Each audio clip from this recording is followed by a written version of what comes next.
If other people can clean 40 rooms in one day and clean everything, I mean, change the sheets, polish the bathroom, and clean the toilet, everything like new. You understand? It's not just cleaning the way we do at home now and then and once a week, big cleaning. It's not like that. The hotel has to be perfect.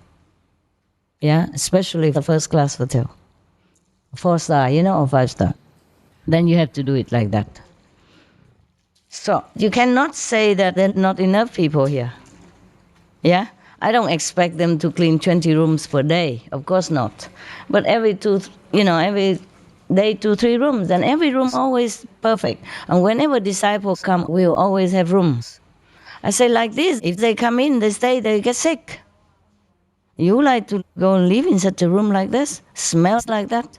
Does it smell your room? Tell me the truth. No. Any? No. Smell moldy? No? How come you say nothing? Okay. You protecting them, huh? I told them to clean, but I haven't gotten the chance to inspect it. But I guess they did well. It's much better.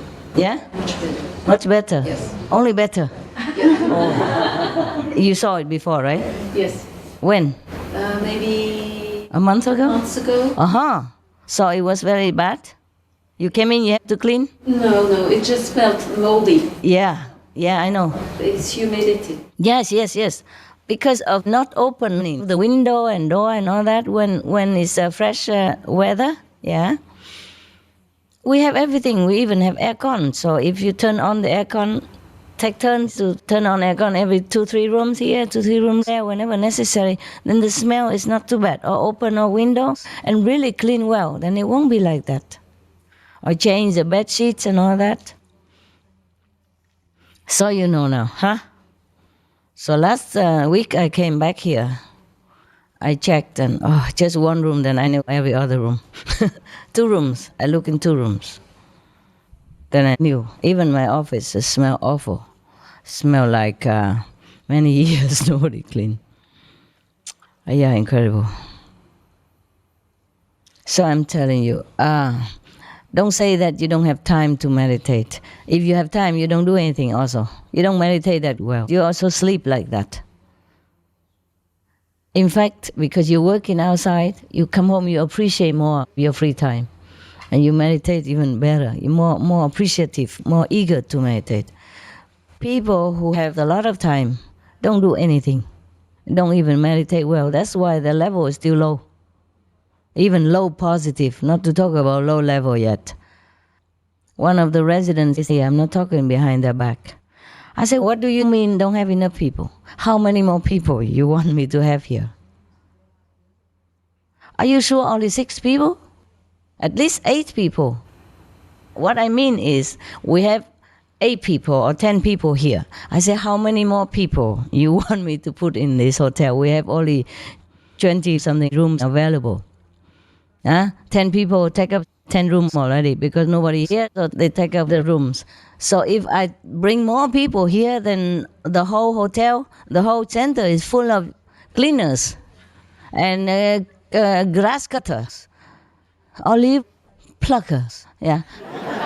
No room for disciples anymore. Then what is the purpose here? It will defeat our purpose, right? We have to clean the rooms, make it empty for disciples to come, to enjoy. And I told them when I was in India as a so-called disciple, every day I clean the yard, the meditation hall, and the steps to the meditation hall. And I was so happy cleaning. I felt so honored because I was thinking I'm cleaning the steps of the saints. That's what I was thinking. I was singing all the way and cleaning it. How can anybody complain that you don't have enough time to clean, you don't have enough people to clean? If I put more people in here, then you where do you go? Huh? only workers in here. I buy a hotel just for workers to stay. And not to talk about there are Loving Hood people, 6 people there also, right? Yes. Yeah, so how many people already in here? 14 at least. We have only 20 rooms available. Yeah? So the rest 6 rooms are for you. Thank you very much. And still smelly. No, it's not an answer. No, no. So I'm telling you, don't think that, okay, you become residents and you have nothing to do. Yeah, you have, and then I do everything. Understand? Everybody just comes and say, oh, I love you, master. And that's it. And then I do everything else. Just love, that's it. I'm not sure if you really love me. I said to them, because if you love me, you do things that please me. I don't see anything you do that pleases me at all, except what you have to do or you are told to do. And the rest you don't do it. When I was in India, in the ashram, nobody told me what to do. Well, nobody did anything, so I did it. I cleaned the yard, I watered the plants, I cleaned the house, I cleaned the steps, I washed 2, 3 sinks full of dishes. Because everybody chased after the master. Yeah. I was sat like a Buddha. I work. Because nobody work. It's just 2 big sinks like this, you know. They made a big sink for the public, 2 like this, full. Full up to the, higher up, full of plates and dishes, you understand? They ate and then I just threw it in there and then they all chased after the master. So after working in the office, helping to answer the letters, I go in the kitchen and clean up these piles of dishes. And I was very happy for the opportunity, you know, to serve. I felt very, very good. But the Indian disciples are not the same, I'm telling you. When I was in India, okay, of course, I was just like one of you, huh? Yeah. Sometimes I travel from one place to another, and I stay in another disciple's house. Oh, he was so happy. Oh, he say, wow, what an opportunity to serve the master through you. Please come in. Please forgive our humble house, but it's all yours. It's all yours. Tell me where you want to stay. It's all yours. And they cook for me, they clean, and they wanted to wash my clothes, clean my shoes. Oh my God, so happy to have a chance to serve the master through cleaning the disciples' shoes. Yes, they are saintly, I'm telling you. And I had a kind of similar feeling like that because the master had a secretary, you know, one of the ashrams. And she's German, sorry. I only talk about German men, huh? I don't know German woman, okay? But she loves the master very much. She's very possessive.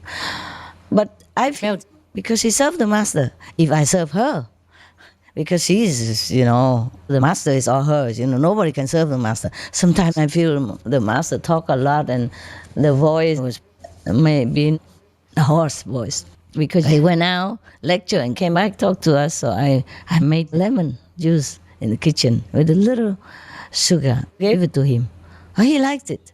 And she said, don't ever give that to him again. Oh, boy, I say, why? You don't know what he wants. I said, oh, he likes it. He drinks it all. Oh, it's like that, for example, you know. Very, very possessive.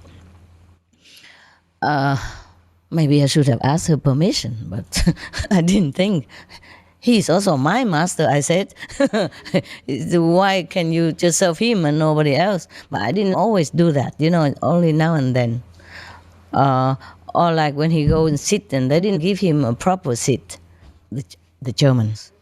They took up his seat, okay, they prepare like this, but not on like this, not so obvious like this. They just put a small sofa in the middle of the room. And one woman, German, went there and sat on top of it. So the master had nowhere to sit. He just sit on one of those Indian cots, you know. The Indian cot is like this. They have a frame. I'm sorry, it was really a German group. No, that master attracted Germans a lot. And the secretary was German also. Therefore, they are very alles in Ordnung. Ne? And Ordnung muss sein. Ne? Everything has to be in order. Pip pop. Yeah. And so the Indian cot is like this. They have a frame, wood frame, yeah? Okay. And they weave some kind of like coconut thread around it, yeah? Like this, you see? Like this. Okay? So the frame, we're near, you know it, huh, love? Near the frame is high, and in the middle is, it bent down a little bit. Yes. So when the master sat on it, he was like this. I felt so sorry for him. I tried to get I should have kicked that woman out of the chair. But I was not used to being in authority like the German secretary, you know, and she wasn't there. It's only one time that I accompanied this master. So I got some cushions from somewhere and I put them for him so that he could sit more comfortably. That's what I did. But normally I wouldn't dare to do it because she was always the one, you know. Only that time she was not there. So I had the opportunity, but I still felt, should I, you know, could I? You know, you get used to being not to, you know. Yeah. But why am I telling you all this? What was it? Huh? The way the Indian disciples are. The way the Indian disciples are. Yes, but the Indian disciples never sit in the same height as the master. Yeah. You can if you want to. It's just here, I have to sit high so that you can see me, that's all. Okay? And in the Buddha's precepts for the Bodhisattva and the monks, also, you don't sleep or sit on the high or big bed. Of course, if you have an assembly like this and everybody brings their king-size bed here, what do you think? Huh? Where would the next person go? See what I mean? Most Indians in those times, poor people, they didn't even have bed much, and they sat on the floor. They slept on the floor.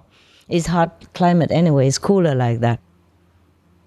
So the Buddha didn't let the monks or anyone, if they wanted to come in retreat, sit on a high bed.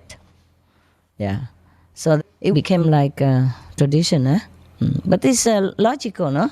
Because where the Buddha went must be a lot of people following him or looking at him. And if everybody brought a big bed, you know, from Germany so high and so big, then nobody can see the Buddha anymore. That's why there's that precept. Not because if you sit on it and you die or something. It's not like that, okay? Also, one of the precepts for the lay disciple, meaning the one who wants to come to retreat, to be a saint for a few days, yeah? You have to bring your hammock with you. They call it, they call it a thread bed, you know, the hanging bed. Yeah, that's a hammock now, okay? Remember when you went to Melli before? We didn't have any roof, not much, very small, so everybody was hanging in the hammock, including myself. We were cool. I like that very much. Yeah. I normally don't like big houses. It feels too big. Maybe I'm too small, I don't know. I feel better in a smaller area, so I can concentrate better, and it's warmer, yeah? You don't have to have a lot of heaters, or you don't have to have a lot of anything. Very simple, and you clean the house in just a few seconds. Done, yeah. Actually, I don't know. I'm very happy in a cave, but if a house has a lot of spiritual energy, then I just have to go in. I don't care where anymore. But I prefer the cave, if possible. Okay? Yes. And I prefer a small bed or lower bed. Just preference, not because the monks are precept for anything. It feels cooler like that and easier.